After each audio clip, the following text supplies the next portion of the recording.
Hey everybody, the day-to-day life of a teacher sounds pretty good, right? You choose a topic that you really like and you talk about it all day long. What could be better? The problem is that not everybody shares your passion or enthusiasm for your topic.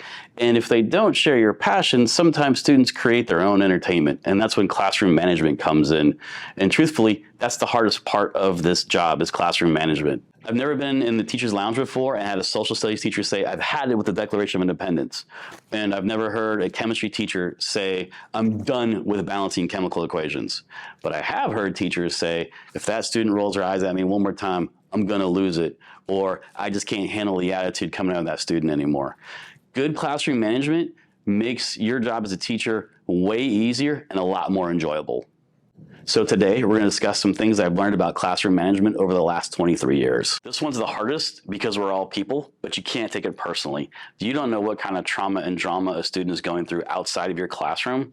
So you need to take that into perspective if they say something mean or personal about you. You are mean to me. You insult me and you don't appreciate anything that I do.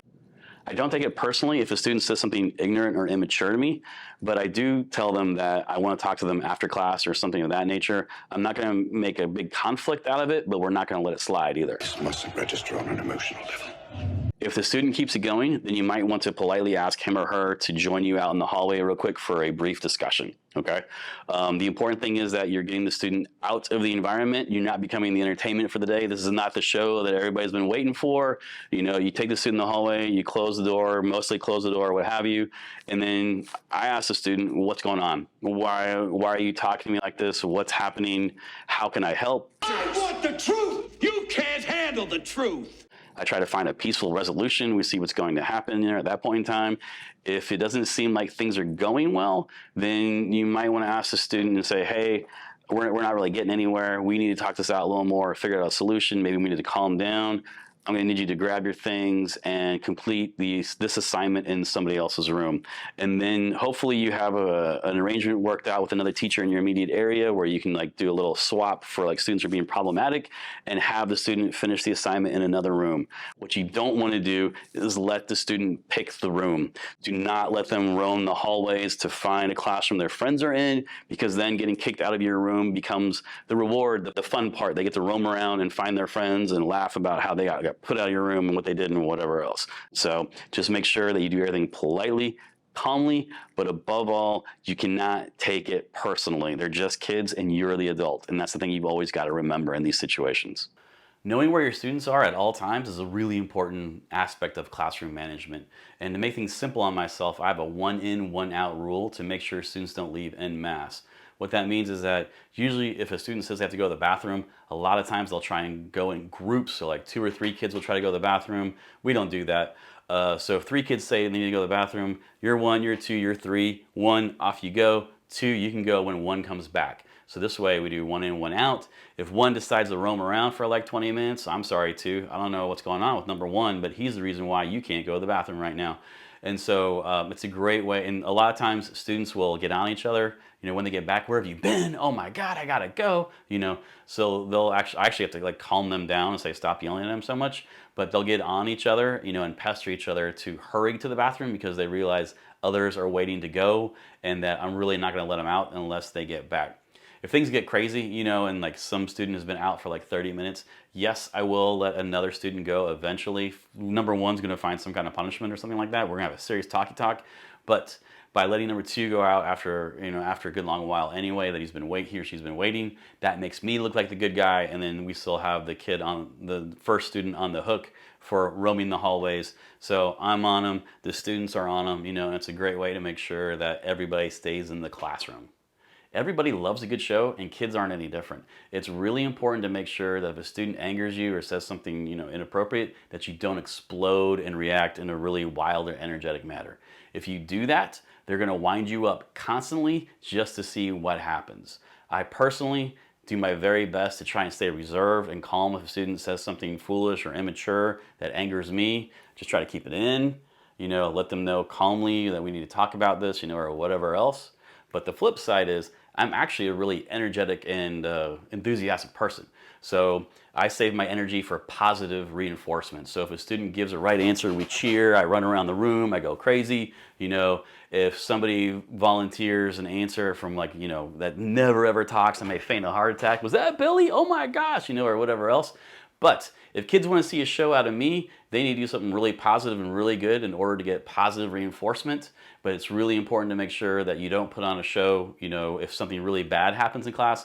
Otherwise, that's going to be your daily occurrence just to see how you react. I even have props in my room that I use for positive reinforcement. So for example, if a student does something really good, then as a soccer coach, I have the captain's armband, so they can wear the captain's armband for the day. I've also have, crowns, different props, around the room. So, you could be a king or a queen. So if you won improv for the day, then you can be king of improv for the day. And every time you come to class, you get to wear the crown or whatever else till somebody takes it from you.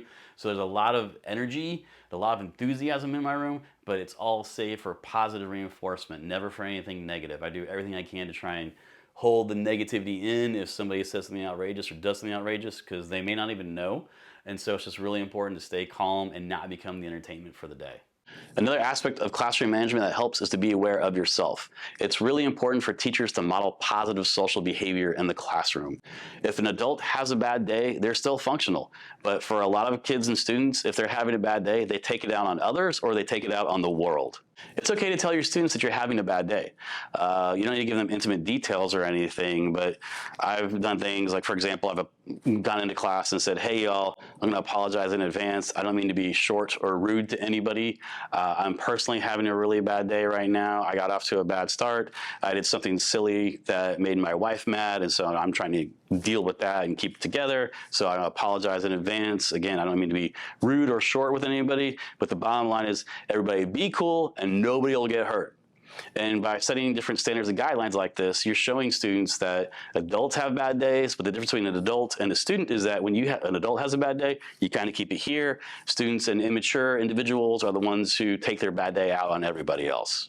Also, I've found students later in the day or within the next day or two, if something happened in class that I needed to apologize for, or things got hectic and I get a chance to make sure they were good with something, by the end of class, I'll find them and talk to them. And kids are just really happy to talk to you on a personal level also. If something's gone wrong, and you can iron it out, it means a lot to them to show that you're on their side and you're willing to build a positive and safe classroom environment for them. Like, it really goes a long way. When it comes to classroom management, I highly recommend taking every advantage that you can. And the biggest one you have is standing by your door during transitions. This allows you to see your students coming to your room. You can kind of read their attitudes, how they're feeling. Do they look stressed? If they look stressed, ask them, how are you doing today? What's going on? It's a great opportunity to have one-on-one conversation before a class gets rolling, and it lets you get a good feel for what's going on in the room.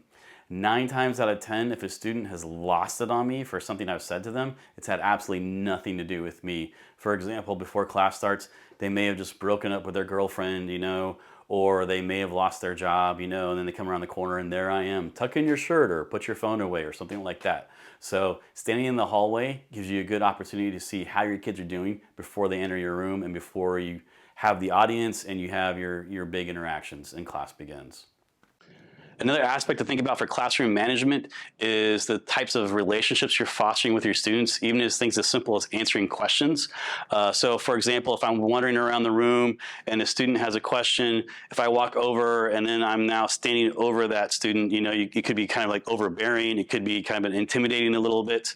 But 24 years ago, my mentor teacher made a really big deal about being at eye level with students when they have questions. So things you could do if you're roaming around the room, if there's an empty seat in the student's area, then you can go ahead and grab a seat. So you're now having a discussion with the student as if you're a peer. Other things you could do, if you're wandering around the room again and there's no seats, you could actually take a knee near that student. So now I am eye to eye with that student and able to have a conversation. Now we're equals, now we are peers. I'll be honest, I'm old and I've been doing this for a long time, so my knees are pretty bad. So now at this point in time, I literally just sit on the ground and have conversations with students about what their questions are or what their problems. But by doing this, I've now put us on a plane where we are peers discussing an issue as opposed to me standing over that student kind of telling them how it is. So think about the types of relationships you're fostering with your students, even from simple and basic physical actions. Another good classroom management practice is simply checking in with your kids at the beginning of class. What I mean is each class period, my class begins with some type of warm-up activity or a bell ringer. So usually my students will work on a journal or they'll do a grammar exercise or something like that. While they're working on the activity with their seats, I'll go through the attendance, and if somebody's missing, has anybody seen Brian today? Where's Billy? Or whatever else. And I also check in with 3 random students at least every day. So I pick 3 kids who I wouldn't normally talk to and just ask them, how are you doing today? Or what's going on? Did we win the basketball game? Anything new going on with you? It's an informal opportunity to check in with your kids, and as long as you mix it up, again, it gives you a good read for what's happening in the room, and it shows your students that you care and that you have the lines of communication open, which really helps out when it comes down to classroom management. Proximity helps a lot with classroom management as well. The closer you are to your students physically, the more likely they are to listen to you and to focus on the task at hand. But this doesn't mean to put all of your talkative or bad kids in the front row. Instead, as a teacher, you should set up your room so that you can walk around the room and move towards hot spots. If there are different spaces where students are talking or hanging out, or maybe a student has his head down on the desk, you can kind of remind them, hey, we got something going on. If there's talking going on, you can go over there, participate, and then help bring students back to the assignment itself. But you get the idea. Your physical presence will help students remain focused as long as you're able to move around the room. So make sure that your room is structured in a way that you can do that. The other thing that helps with moving around the room is that you're going to get more student questions. If you're sitting at the desk in the front of the room and the student is in the back of the room and they have a question, then they might not actually ask it. It may embarrass them a little bit to yell their question across the room or say they don't understand a concept when others may judge them or laugh at them or pick at them or whatever else. So if you're walking around the room and a student has a question, you can simply stop by, check in on them, help them out with their question, and that helps them feel a little more confident asking questions as well, and they're more likely to participate in the future. As a classroom teacher, I would do everything I could to make sure that my classroom was set up so that my students were looking at each other so they could have conversations about what we were working on in class. I rarely sat at my desk.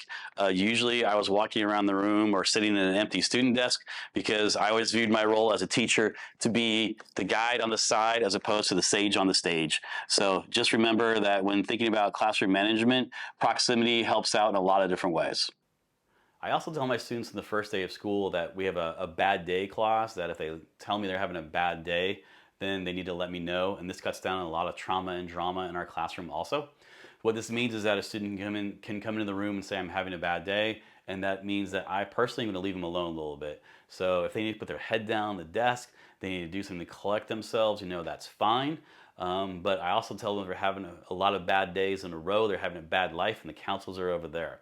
The other stipulation with a bad day is that we're going to talk about it. It's not a free pass to do absolutely nothing. It's a free pass, meaning you are mature enough to tell me you're having a problem, so I'm going to leave you be. Not to worry though, we are going to talk in this class period about what your bad day is and how we can get it together, but it's not a free pass. It is simply a student telling me that they're mature enough to know, hey, I'm really going through something right now and I need you to leave me be.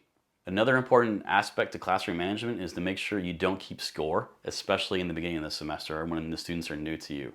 What this means is that you may have a student who on Monday worked your nerves, bothered you, kept irritating you, or whatever else. So that was Monday. The good news is that it's Tuesday.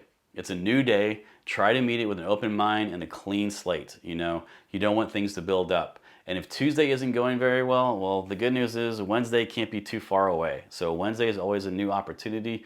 And that's the important thing. You don't want to start, keeping score and waiting for the students to say something to make you mad. Otherwise, it's going to start making you mad, and then your days are going to be a little rough. So just try to stay open-minded, try to be flexible, and just remember every day is a new day, and hopefully it will be a better day if you have a student who has some discipline or attitude problems.